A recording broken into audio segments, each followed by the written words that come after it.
ناظرین، دوحہ میں کیا ہو رہا ہے اور مذاکرات کس حد تک کامیاب ہوئے ہیں کہ نہیں ہوئے ہیں، اور مذاکرات کن ایشوز پہ ہیں، مطالبات کیا ہیں، طالبان کی طرف سے کیا جواب دیا گیا ہے، اور اگر یہ مذاکرات کامیاب نہیں ہوتے تو پھر کیا صورتحال ہوگی میاں طاہر۔ تو سب سے پہلے تو میں آپ کو بتاؤں کہ دوحہ میں مذاکرات جو ہیں نو ڈاؤٹ کہ ہائی لیول مذاکرات ہیں، اس میں دونوں طرف سے بڑے با اختیار لوگ بیٹھے ہوئے ہیں۔ اگر تو اس میں فیصلے ہونے ہیں اور کسی نے فیصلہ کرنا ہے تو کوئی رکاوٹ نہیں ہے۔ مطلب بعض اوقات یہ ہوتا ہے کہ جو مذاکراتی وفود ہوتے ہیں، وفد ہوتے ہیں، وہ ٹائم لیتے ہیں، پھر جا کے وہ مشورہ کرتے ہیں، پھر وہ آتے ہیں۔ تو اب ایک تو پہلی بات تو یہ ہے کہ یہ جو مذاکرات ہیں جس ایشو پہ ہو رہے ہیں وہ ایک ایسا ایشو ہے جو بالکل واضح ہے، سامنے کوئی اس میں ایمبیگوٹی نہیں، کوئی پروف دینے کی ضرورت نہیں، کوئی ثابت کرنے کی ضرورت نہیں۔ اور پھر یہ کہ یہ پاکستان جو مطالبات لے کے گیا ہے یہ سم وٹ اسی طرح کے پہلے کئی دفعہ یہ ڈسکس ہو چکے ہیں، اور یہ دو طرفہ بھی ہوئے ہیں، اور اس میں چین کے ساتھ چین کو شامل کر کے بھی ہوئے ہیں، اور پھر یہ کہ دوسرے ملکوں کی مرضی بھی اس میں شامل رہی ہے کہ ان کو منطقی انجام تک پہنچایا جائے۔ اب پھر میں آپ کو یہ اطلاع دے رہا ہوں، یہ لوگ جو کچھ ایمبیگوٹی، کوئی ابہام پیدا کرنے کی کوشش کر رہے ہیں کہ شاید اس میں روس آن بورڈ نہیں ہے، اس میں چائنا آن بورڈ نہیں ہے، یا اس میں امریکہ کو گیم کرے گا، تو میں اب آپ کو تھوڑا ڈیٹیل کے ساتھ، بیک گراؤنڈ کے ساتھ آپ کو بتاؤں گا کہ ایسا نہیں ہے، ایسا ہو نہیں سکتا، اس لیے کہ سب کو پاکستان کے ساتھ کام ہے اس وقت۔ تو جب کسی سے کام پڑ جائے تو پھر آپ، سیدھی سی بات ہے کہ پھر آپ کسی سے دھوکہ نہیں کرتے۔ تو چائنا تو ہمارے ساتھ ہے ہی ہے، اور چائنا اور پاکستان سیکیورٹی ایک ہی معاملہ ہے۔ اگر پاکستان کی سیکیورٹی نہیں ہے تو چائنا کے لیے بہت بڑا ایشو ہے، اور اس میں تو اب میرا نہیں خیال کہ کوئی بحث کی یا کچھ اور چیز کی ضرورت ہے۔ وہ کچھ لوگ ان کے بیان کو بہانہ بنا کے کہ انہوں نے، چائنا نے دونوں ملکوں کو کہا ہے اور دونوں ملکوں کو جو ہے وہ امن کی طرف آنے کا کہا ہے، کوئی افغانستان کو کوئی دبا کے نہیں کہا۔ تو دیکھیں جو بیانات ہوتے ہیں دفتر خارجہ کے، اس میں اسی طرح کی بات کی جاتی ہے۔ بات تو وہ ہے جو آمنے سامنے ہوتے ہیں، اور پھر ایکشن جو ہوتا ہے، تو چائنا کا ایکشن تو ہمیشہ سے پاکستان کے حوالے سے لاڈر رہا ہے، اور وہ بالکل کلیئر رہا ہے، تو آج بھی وہ کلیئر ہے۔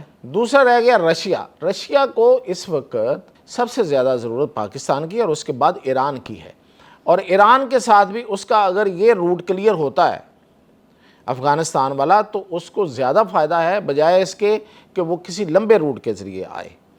تو اس لیے رشیا جو ہے نا وہ بھی اس میں بالکل اس کو ضرورت ہے۔ میں ضرورت کی بات کر رہا ہوں، جس کو ضرورت ہے وہ تو ضرورت تو پھر ضرورت ہوتی ہے، باقی رہ گئی باتیں کہ اگر ضرورت نہیں ہے، دور دراز بیٹھا ہوا ہے کوئی، تو اس کے لیے پھر وہ بے شک وہ گیمیں کھیلتا رہے۔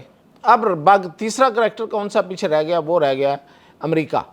امریکہ کو بھی اس وقت یہاں پہ ضرورت ہے، اور وہ سب سے بڑی جو ہے وہ ہے ہمارے منرلز کی، اور پھر یہاں پہ میں نے آپ کو پہلے بھی بتایا تھا کہ آئل اینڈ گیس کے بڑے ذخائر جو ہیں وہ پاکستان میں موجود ہیں، اور امریکی کمپنیاں اس پہ کام کرنا چاہتی ہیں۔ اب چونکہ ٹرمپ کی قیادت میں جو امریکہ ہے اس نے دیکھ لیا ہے کہ ہم نے ماضی میں ٹریڈ اور پروڈکشن سے جب منہ موڑ کے انہوں نے صرف جنگوں سے پیسہ کمانے کی کوشش کی، چودھری بن کے اپنے آپ کو منوانے کی کوشش کی، تو وہ خسارے میں ہے۔ چائنا جو ہے اس نے محنت کی، اپنی پروڈکشن پہ توجہ دی، وہ پیداواری ملک بن گیا، تو وہ اس وقت سب سے اوپر ہے۔ تو یہ سبق ہے امریکہ کے لیے، اور وہ سبق سیکھ رہے ہیں ساتھ ساتھ، کوئی وہ ضدی نہیں ہے کہ ایک جگہ پہ اڑے ہوئے ہیں۔ تو لہٰذا اب وہ کاروبار کرنا چاہتے ہیں دنیا کے ساتھ، دنیا کو چاہتے ہیں کہ وہ ان کے ساتھ کاروبار کرے۔ تو یہ کاروبار ہے جو میں نے آپ کو بتایا، تو اس کو بھی ہم سے کام پڑا ہوا ہے۔ تو اس لیے جس کو کام پڑ گیا ہے پاکستان سے، اور جو بڑا واضح ہے، ایک تو پرانے ماضی میں بھی اس طرح، ماضی میں بھی کچھ کام پڑتے رہے ہیں، لیکن وہ تھے سازش کے، وہ تھے جنگوں کے، وہ تھے ایک دوسرے کے خلاف ملکوں کو لڑانے کے۔ اب امریکہ کو فی الحال ایسا کرنے کی جو ضرورت ہمیں نظر آ رہا ہے کہ وہ نہیں ہے۔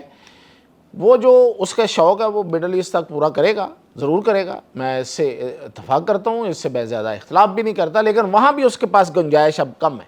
امریکہ کے پاس گنجائشیں کم ہوتی جا رہی ہیں، یہ ذہن میں رکھیں۔ جو لوگ ابھی بھی امریکہ کو پہلے والا امریکہ سمجھ کے اس طریقے سے سوچ رہے ہیں، ان کو یہ سوچنا چاہیے، یہ سمجھنا چاہیے کہ امریکہ کے پاس اب وہ عیاشی نہیں رہی کہ وہ دنیا میں سازشیں بھی کرے اور دنیا سے وہ ریسورسز جو ہیں، وسائل جو ہیں، وہ بھی اکٹھے کرتا رہے۔ اب یہ نہیں ہوگا۔ تو اس کی انہیں بڑی اچھی طرح سے سمجھ لگ چکی ہے، جو امریکہ کے اندر حالات ہیں ان کو وہ اچھی طرح سے جانتے ہیں۔ تو اس لیے اس معاملے میں کہ یہاں پہ دہشت گردی نہیں ہونی چاہیے، سارے کے سارے متفق ہیں۔ اب آ جاتے ہیں، یہ تو طے ہو گیا کہ اب اس میں سارے متفق ہیں، اب آتے ہیں کہ کون متفق نہیں ہیں۔ تو متفق صرف دو فریق نہیں ہیں، اور میں ابھی تک کی یہی اطلاع دے رہا ہوں آپ کو۔ وہ ایک تو ظاہر ہے انڈیا نہیں ہے جو مینٹور ہے، اور آگے افغان طالبان نہیں ہے، وہ سیریس نہیں ہے۔ آج کے مذاکرات میں بھی یہی صورتحال رہی ہے۔ انہوں نے بڑی سیدھی سی بات کی ہے وہاں پہ، انہوں نے کہا جی کہ یہ کام ہم سے نہیں ہوتا۔ کون سا؟ تحریک طالبان پاکستان کو ختم کرنے والا۔ انہوں نے اپنی معذوری ظاہر کی ہے۔ اب پاکستان یہاں پہ بالکل کلیئر ہے، بڑا سادہ سی بات ہے۔ ایک یہ کہ یا تو آپ ختم کریں اور ختم کر کے دکھائیں، یہ نہیں ہے وعدے بہت ہو گئے، ختم کریں، ختم کر کے دکھائیں، در اندازی روک کے دکھائیں، اور اس کے لیے ٹائم فریم ہے۔ اگر آپ ختم نہیں کر سکتے، اوکے، آپ کی یہ صلاحیت نہیں ہے کسی بھی وجہ سے، ان کے پاس بہت سی وجوہات ہیں جی کہ وہ ہمارے ساتھ رہے ہیں، انہوں نے جہاد کیا ہے ہمارے ساتھ، ہم ان کو کیسے مار سکتے ہیں۔ یہ پھر دوسرا یہ کہ نہیں وہ ہمارے قابو نہیں آتے، وہ تو پاکستانی علاقوں میں چلے جاتے ہیں، وہ تو وہاں سے ہوتا ہے، جو بھی ہے۔ پاکستان نے کہا کہ چلیں، اگر آپ ختم نہیں کر سکتے، آپ کی معذوری، تو آپ انٹیلیجنس شیئرنگ دیں گے، نمبر 1۔ آپ جہاں جہاں یہ چھپے ہوئے ہوں گے آپ کے علاقوں میں، اور جو لوگ ان کی پشت پناہی کر رہے ہوں گے ان کی بارے میں آپ ہمیں بتائیں گے۔ روک سکتے ہیں ان کو تو روک لیں، پشت پناہوں کو، نہیں تو ہمیں بتائیں گے۔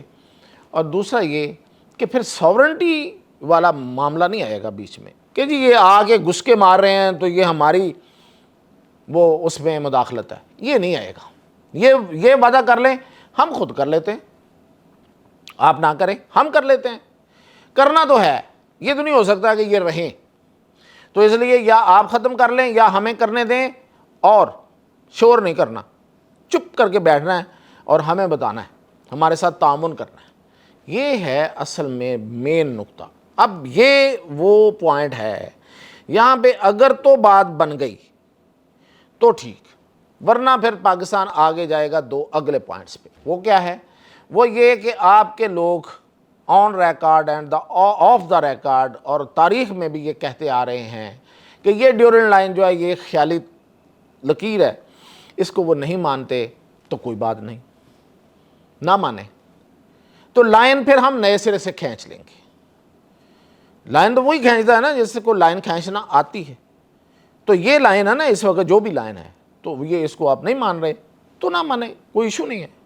پھر ہم نئی لائن ڈال لیتے ہیں، تو وہ نئی لائن جو ہے وہ آگے بہت پہلے ہو چکی ہے، اس سے آگے بھی جا سکتی ہے۔ یہ جو ابھی 11 اور 12 اکتوبر میں 10 اور 11 کے اکتوبر میں اور 10 سے 12 اکتوبر کے درمیان جو لائن آگے گئی ہے نا، وہ اس سے بھی آگے جا سکتی ہے۔ اور وہ آگے جاتی ہے تو پھر بڑی سیدھی سی بات ہے کہ جو واخان کی پٹی ہے تو پاکستان کے پاس ہے، تو نئی لائن ڈل جائے گی، کوئی ایسی بات نہیں ہے، آپ پھر اس کو مان لیجئے گا۔ کہیں تو ماننا ہے نا، یہ تو نہیں ہو سکتا کہ آپ کہیں کہ ماننا ہی نہیں ہے۔ تو ہم لائن جو ہے نا وہ خود نہیں ڈال لیں گے، یہ بات ہوگی، یہ نیکسٹ پوائنٹ پہ ہوگی اگر اس بات پہ اتفاق نہیں ہو جاتا جو پہلا نقطہ میں نے آپ کو بتایا۔ اور پھر اس سے اگلی بات کیا ہوگی کہ بھئی پھر آپ کی حکومت کرنا آپ کا حق نہیں ہے۔ یہ طے ہوا تھا دوحہ میں، جب آپ کو حکومت دی گئی تھی یہ طے ہوا تھا، یہ بیٹھے ہوئے ہیں گرنٹر، قطر والے بیٹھے ہیں نا ان کے، یہ گرنٹر بیٹھے ہوئے ہیں، اور امریکہ کو بھی بلا لیتے ہیں جنہوں نے آپ کو اقتدار دیا تھا۔ یہ طے ہوا تھا کہ آپ اکیلے حکومت نہیں کریں گے، آپ شروع میں عبوری حکومت بنائیں گے، اس کے بعد اس میں باقی بھی شامل کریں گے، اور باقی جو ٹرائبز اور باقی جو لوگ ہیں افغانستان کے اور جو نان پشتون ہیں، خاص طور پہ تاجک ہیں، اس میں فارسی وان ہیں، اس میں دری بولنے والے ہیں، ان کو بھی ہم شامل کریں گے، وہ بھی شامل ہوں، پھر وسیع البنیاد حکومت بنے گی۔ ہم بھی اس میں گرنٹر تھے، تو ایز گرنٹر اب ہمارا بھی فرض ہے کہ ہم وہ وعدہ پورا کرائیں۔ تو پھر ٹھیک ہے، پھر وسیع البنیاد حکومت بناتے ہیں، ان سے ہماری بات چیت ہو جائے گی، ان کے ساتھ جو بھی طے ہوگا ہم مان لیں گے۔ پھر ایک ہوگی بڑی حکومت، ایک ہوگی ایک نمائندہ حکومت، اس سے ہم بات کر لیتے ہیں۔ پھر آپ تو ایک حصے کے پر قابض طالبان ہیں، ایک حصے پر قابض ہیں، تو پھر صرف آپ سے بات کرنے کا ہمیں کیا فائدہ؟ پھر تو ہم اس سے بات کریں گے جو پورے افغانستان کے نمائندہ ہوں گے۔ تو یہ ہیں 1 2 3، بس ایک بات مان لیں، اوکے، آپ جانیں، آپ کا کام جانیں، آپ وسیع البنیاد بنائیں، آپ کے خلاف تحریکیں چل رہی ہیں، آپ پہ حملے ہو رہے ہیں، مسلح جدوجہد ہو رہی ہے، سیاسی جدوجہد بھی ہو رہی ہے، ملک کے اندر بھی ہو رہی ہے، ملک کے باہر بیٹھے افغان بھی کر رہے ہیں، افغان اور دوسری جو نسلیں ہیں، وہ آپ کا پھر معاملہ ہوگا، ہم اس میں نہیں کریں گے۔ لیکن اگر آپ اس پہ نہیں آئیں گے، پھر ہم گرنٹر کے طور پہ اپنا معاملہ اٹھائیں گے اور وسیع البنیاد حکومت کی طرف جائیں گے، اور لائن پھر ہم کھینچیں گے۔ یہ ہے جی اب تک کی بات چیت، اور کل کیا ہوتا ہے یہ کل دیکھیں گے، لیکن اب تک یہ ہوا ہے، اور مجھے جو نظر آ رہا ہے وہ یہ ہے۔ ہاں، اور پاکستان نے کہا ہے کہ ہم دہشت گردی کے کسی بھی واقعے پہ ہم اس کی جڑ پہ جائیں گے، وہ جہاں سے آیا اس کو وہاں پہ جا کے مار کے آئیں گے۔ وہی والی بات جو میں نے پہلے کہا ہے کہ پھر یہ نہ کہنا کہ ہمارے اندر آ کے بم مارا ہے، یا باہر مارا ہے، یا اوپر سے مارا ہے، یا اندر آ کے کسی جہاز نے مارا ہے، یا کوئی توپ کا گولہ آیا، وہ جیسے بھی آئے گا پھر ہم نے ان کو ختم کرنا ہے۔ تو یہ تھا، اب دیکھتے ہیں کہ کل اس پہ ہوتا ہے یا نہیں ہوتا۔ مزید اپڈیٹ کے ساتھ حاضر ہوں۔